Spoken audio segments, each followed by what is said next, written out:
By the root bridge that arched the flood, their flag to April's breeze unfurled.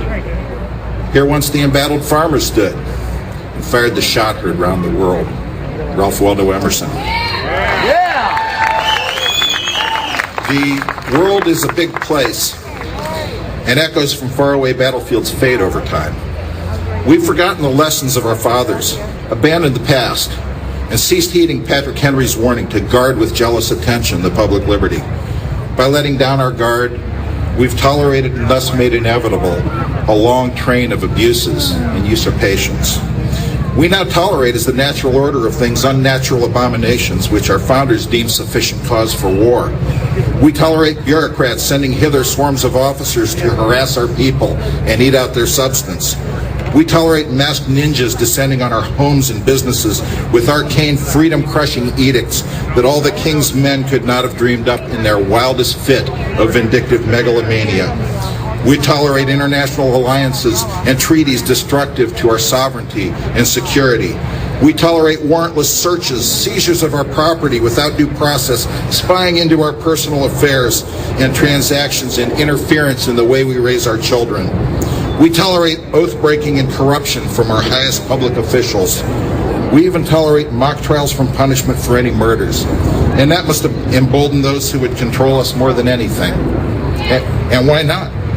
What's to stop these intolerable acts and more? After all, we tolerate gun control, despite the crystalline prescription that the right of the people to keep and bear arms shall not be infringed.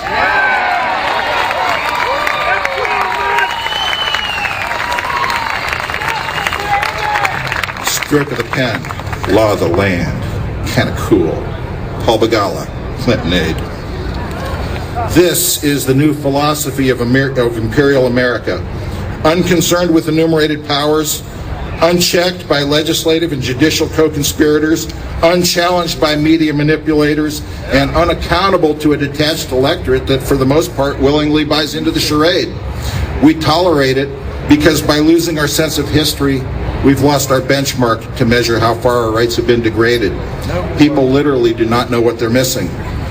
As we lose our understanding of what came before, so do we lose our ability to navigate the present. By disengaging ourselves from the principles of our Constitution and the reasoning of its framers, we've disaffiliated ourselves from the political process, trusting instead that our representatives will act on our behalf. We've not only given up knowledge of self-rule, but have awakened to find our servants usurping the title of master. An act of the legislature repugnant to the Constitution is void. Marbury versus Madison. We find ourselves timidly defending rather than boldly claiming our unalienable rights. And instead of jealously guarding them, seek to compromise and package our supplication in a way we think enough people will find palatable. So enforcing existing gun laws becomes a mantra promoted by some of our gun rights leaders. And to these I would ask, where in the Constitution such powers are enumerated? In the absence of this delegation, would it not be in the best interest of liberty to instead demand their repeal? Didn't such enforcement precipitate Ruby Ridge and Waco? And if the proposal were more accurately phrased, would they demand enforcing existing citizen disarmament edicts? Or how about existing intolerable acts? Unalienable rights are endowed by our Creator and not subject to majority rule. At some point, we must acknowledge that democracy notwithstanding, two cannot lawfully withhold rights from one, nor may their elected representatives. It doesn't matter how many polled think we need gun storage laws or licensing or registration or bans based on appearance, performance, materials, or size. It doesn't matter if the foolish and misled among us quail at the prospect of people going about their business armed and free.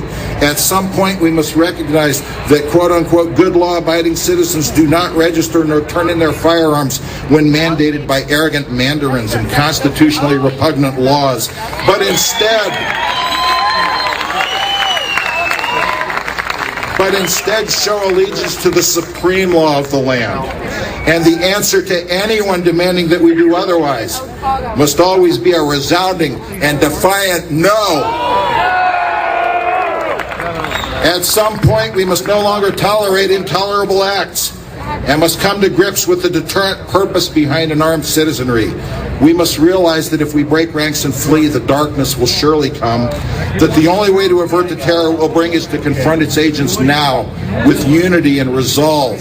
At some point, we must acknowledge that others died for our liberty and ask if we are worthy of their sacrifice, and if not, close the blinds, pray the knock never comes to our door, and live thereafter with that knowledge and that shame. When the victors of our struggle chronicle our time, will they write it in the furtherance of human understanding or of human control? When our heirs examine our stewardship of the legacy bequeathed to them, will they revere us as keepers of the torch of liberty? Or will they damn us as cowards, the architects and enablers of their enslavement? I was not born to be forced. I will breathe after my own fashion. Let us see who is the strongest. Henry David Thoreau. Thank you.